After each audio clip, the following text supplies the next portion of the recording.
Exciting. Oh. Hey, and we're live. Wow, that was exciting.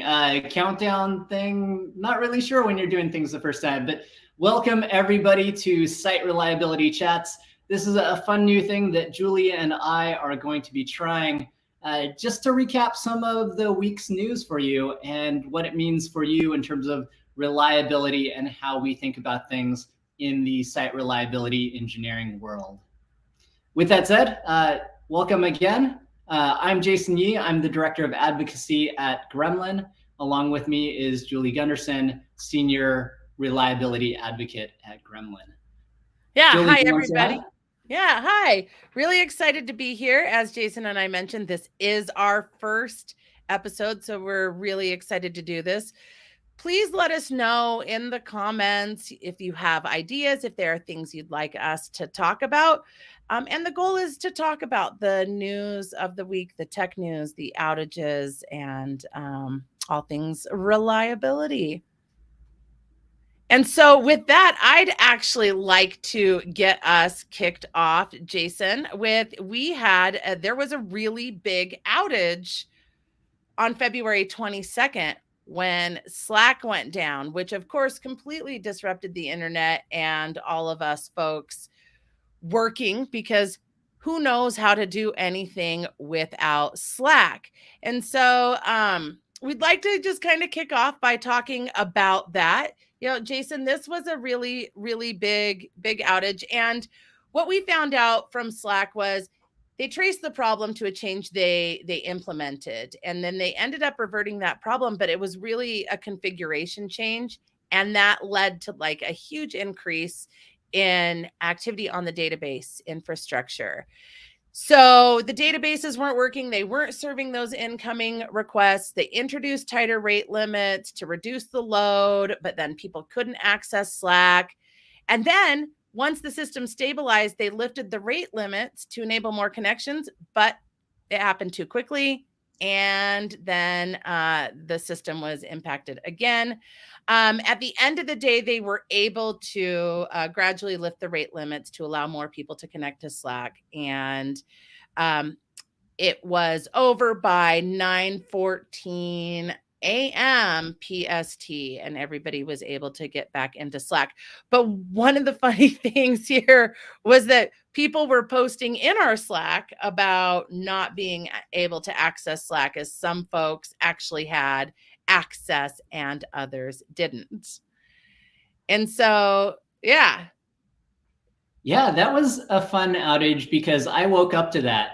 And so I couldn't actually communicate on how we would connect. We didn't really have any fallback plans or failover plans until I realized that Google has Google Chats still, which is part of the whole Google Office Gmail suite, and ended up finding that we didn't have anything set up, but I still had old group communications from like years ago that were saved in there. And when I opened those up, similarly, I found that all of those started out with, hey, Slack's down. We're going to try using this Google thing. Well, one thing that was kind of funny, because while I had access to Slack, Jason, I think you started DMing me on Twitter. And I mean, that was another way to communicate. But I mean, talk about DMing on Twitter, Google Hangouts. What about email? Like, none of us actually resorted to email as a way to communicate. That is a funny observation too, right? Because email's been around and predates all of this other technology. So you would think that that's what we've gone to. But I think it underscores that real-time communication is so much more valuable for what we do in our day-to-day work. I mean, it really is. And we've changed fundamentally how we work. I mean, when email came out and it was the way to communicate, it was amazing. It was asynchronous. You know, you could just get a hold of a huge, large group. I think everybody knows about that reply all button, and working in organizations where reply all is a thing.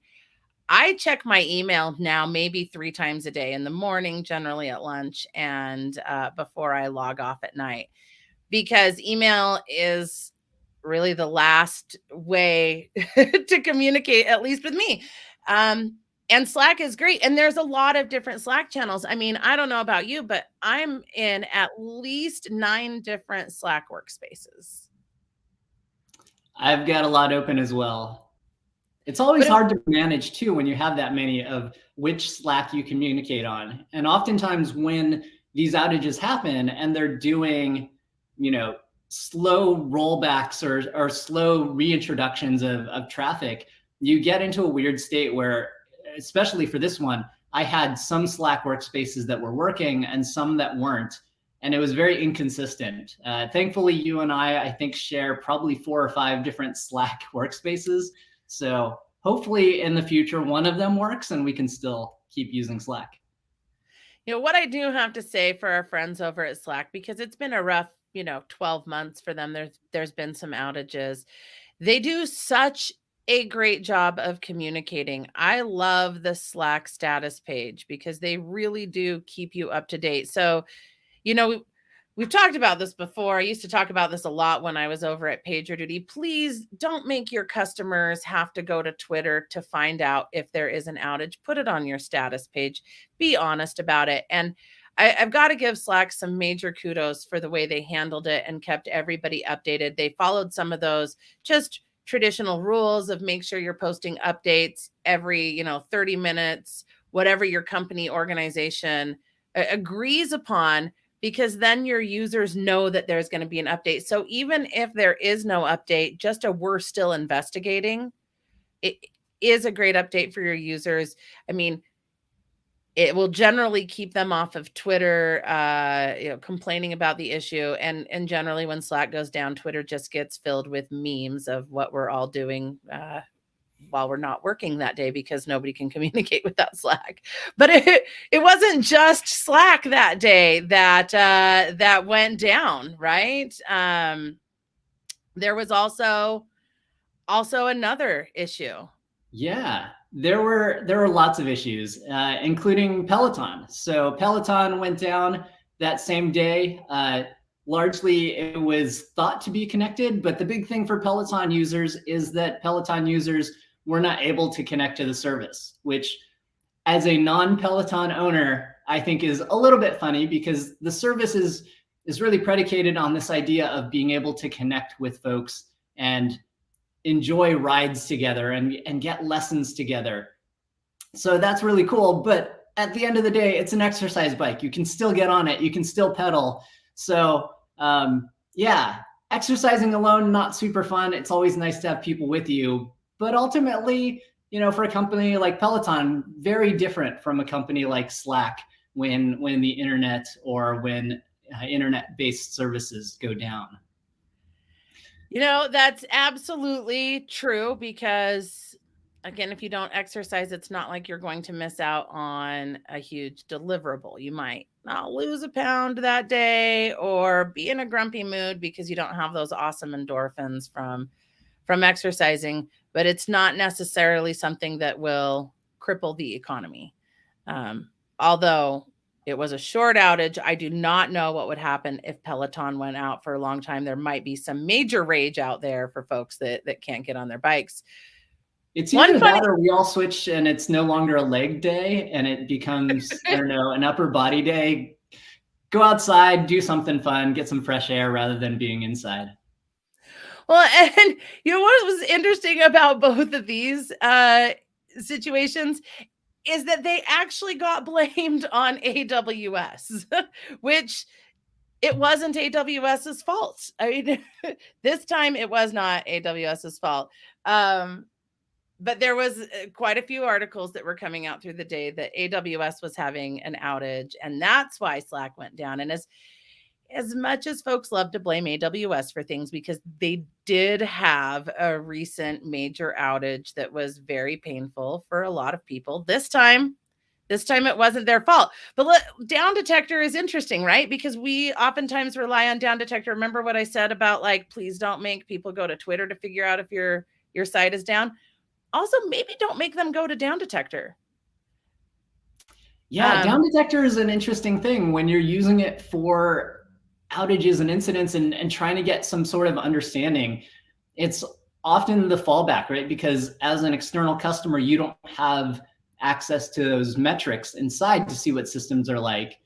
But also Down Detector, those metrics are questionable, right? If Down Detector, for those who aren't familiar, works on the basis of customer complaints. So you go to Down Detector and see if something's down because you're having an awful experience. And if it says that that service isn't down, well, you can submit a report to say, no, in fact, it is down for me, or I'm having a bad experience. But beyond that, it's a little nebulous on how they use those metrics to determine whether something's actually down. Yeah, and I mean, definitely it can be gamed. So what if a bunch of you and your friends and everybody just decided to say something was down on Down Detector? How many folks just need to hit I have a problem? I know that I'm in Idaho. I had a terrible internet company here that literally would deny that there was an outage. So many outages, and they would deny it. Hands down, deny, deny, deny. So we did rely on Down Detector to tell us if there was an outage, and the fact that the internet wouldn't work. So you'd have to go to Down Detector from your phone. But the point is, if we were to do a massive call out on Twitter to say, everybody go to Down Detector and say Acme company is down, would it work? It probably would. And then would we see news articles being picked up on it because Down Detector is reporting an outage? I mean, Acme company obviously is fake and not a huge company, but would we then see articles coming out because is Down Detector the verifiable source? It brings up a good point on when you're relying on metrics. You have to have trust in them and understand where they're coming from and how they work to provide you the information or the status that you're relying on. Yeah. I am not suggesting in any way, shape, or form that folks go out and try that. Please do not game Down Detector, at least not right now. But then Jason, kick us off with I think something else happened there. British Airways. Yeah, there's an interesting outage that happened in my favorite sector, which is the travel industry, since I love traveling and I've traveled a bunch and I fly a lot. British Airways experienced an outage on February 25th, which was a Friday. It took them a while to figure out what was going on. They confirmed that it finally got fixed on Sunday morning, so 2 days later. Essentially what happened is they had an unknown IT outage that caused the cancellation of short haul flights. So short distance flights, again, they weren't quite sure what had happened or they haven't published it. I'm sure they're more confident in what happened now since they've resolved it.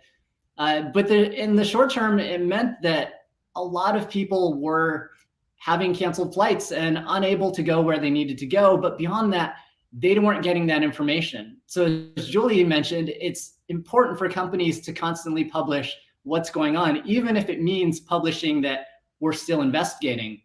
One of the problems that British Airways had was that they didn't do that. So for the entire weekend, a lot of customers were left with their baggage still being stuck on airplanes and being told to leave the airport and go home or go stay in a hotel without any understanding of how long this would take or what the ramifications were. One of those ramifications was that the UK has traveler laws around delayed flights. So if you were impacted by the British Airways outage, you are owed money back. There's ways to do that. So you can look that up online and file a claim there.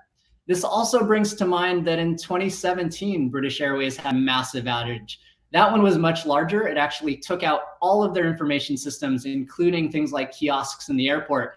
This is my favorite outage of all time for the travel industry because they ended up having to go to office supply stores in 2017 and getting whiteboards. And they just had people updating flight information on whiteboards in the airport because all of those terminal screens were down. So this one was a little less impactful, but still pretty horrible. So I think it underscores, again, what Julie said, constant communication is important. With that said, slightly related, if you've ever been on a flight and you've been stuck in the metal tube in the sky thinking, how can I connect to the world around me? We live in such a fantastic time where internet is available on flights, and Viasat is one of those companies that provides internet service to airplanes. They also have done a lot to provide internet service around the world, including parts of Europe. And so part of that includes the Ukraine. They actually experienced an outage that wasn't a reliability related outage in the terms of having, an incident, but they did have a cyber event or a cyber attack. And it's still unclear where that came from, although highly suspect is Russia because of the current conflict with Ukraine. So Viasat actually had an outage. And Julie, I'd love to have you join me to chat about this for a bit, because you've got a little bit of insight on how Ukraine has gotten some internet back despite Viasat being down. Yeah, one thing, it happened in Tonga too. So one thing that I think is absolutely fabulous is Ukraine reached out on Twitter to Elon Musk, actually asking him to enable Starlink in Ukraine and send some equipment. Within 48 hours, the equipment was there. Starlink was enabled. Actually, when we saw the volcano in Tonga as well, they were out of internet for quite some time. And the same thing, Starlink came in and kind of saved the day. But I think that's a really big conversation about what it means to be able to communicate in the world today. So Russia is trying to take the Ukrainians' ability to communicate with each other away. And then we're seeing the rise of popularity of apps like Telegram, where they're able to get the real news out. We're seeing a lot going on. And I think that, when we talk about reliability and making sure I can watch my shows on Netflix, that's a completely different conversation when we talk about reliability and making sure I can communicate for saving lives and in wartime. And I think that it's a really big conversation. And while I am not an advocate for hacking, one of the things that I do find interesting is that people are putting their skills to use and going after Russia with hacks. I think we've seen some stories coming out from Anonymous, which, give or take as much as you can verify there. But I think what we're seeing is individuals. It's not just government standing up to help. It's individuals and it's businesses. There was news about Apple just made it so you can't purchase any Apple products if you're in Russia. Nike made it so you can't purchase any Nike products in Russia. But going back to the internet, a businessman, Elon Musk, made sure that Ukrainians had access to free internet so they could get their information out there. And I think that's why Starlink is really, really cool, because it can bring internet to folks that wouldn't traditionally have it. And I loved their beta program, which it literally said beta, better than nothing. And I thought that was a great way to advertise it. But anything that we can do to help our friends in any way that we can, which is it getting accurate news out there? I unfortunately don't own a satellite company to send satellites places, but it brings a whole conversation. Yeah, I think it underscores, a lot of times we think about the world becoming more global, right? And everything being connected. And we think about that in terms of business and politics and things like that. But one of the things, and I think one of the reasons both you and I have gotten into this industry of tech is that it's so empowering, and it's allowed individuals to not only have a voice, but to have a bit of control, right? And be able to make impacts far more than we could, even 10, 20 years ago. And so things like being able to say, I have skills and I believe in something in the world that isn't right, and that I can go and fix that, right? Or I can lend a hand. So I think that segues us up to a nice thing about how people can lend a hand. So Julie, I'll let you take this one. Yeah. So This information came to Jason and I from the organizers of DevOps Days Kyiv. Jason and I are organizers of DevOps Days in our respective cities. I'm in Boise, he's in Portland. But this was a verified site that they sent us. That if you can, here's a great way to help Ukraine with some donations. They also have some really great information on just the type of information that you can get out there on Twitter and on social media. I think that the advice that we're all hearing is make sure if you are retweeting something, if you're sharing that information, please do make sure that that is verified information. There is a misinformation war going on right now, and we definitely don't want to contribute to that. Jason? Yeah. I feel like this show has been all about communication and getting the correct information out there. That's been a constant theme. One of the things that we'd like to do with this show, though, is to highlight a hero of the week. And as we start to continue the show, we're often going to be highlighting individuals, people that we think have done amazing work with reliability. But I think for this week, it's been really clear that there have been a lot of folks in technology. I've seen open source projects with comments to issues or comments on pull request reviews saying, hey, this is going to be delayed. There's a bigger thing going on right now. There's a lot of engineers that are laying down their laptops, picking up rifles, or using other skills that they have in Ukraine to help out there. So our hero of the week and our shout out is for all of you IT workers in Ukraine, whether you're actively fighting or whether you're just working on support. Our hearts go out to you. You are our heroes for this week. Keep up the work. Know that we're all behind you and we support what you're doing. And with that, Jason, thank you. So that was our very first episode. Jason and I will be back weekly on Wednesday mornings. Do bring your coffee. Join us. Right now, I'm drinking great Keurig coffee from my coffee machine over there. Jason, I heard you actually grinding your coffee earlier. Anything to say about that? Yeah, I mean, I'm in Portland, so the coffee here is great. I'm drinking a local roast from Quava Roasters. And just to be fair, folks, I wasn't saying that my Keurig coffee was like gourmet. Just making sure that we're all on the same page there. But with that, do find us on YouTube, youtube.com/Kremlin. Make sure you like and subscribe. Leave in the comments things that you'd like us to talk about. And as we mentioned, we're going to be talking about the weekly headlines as related to tech. And with that, thank you all and have a lovely Wednesday. See y'all next week.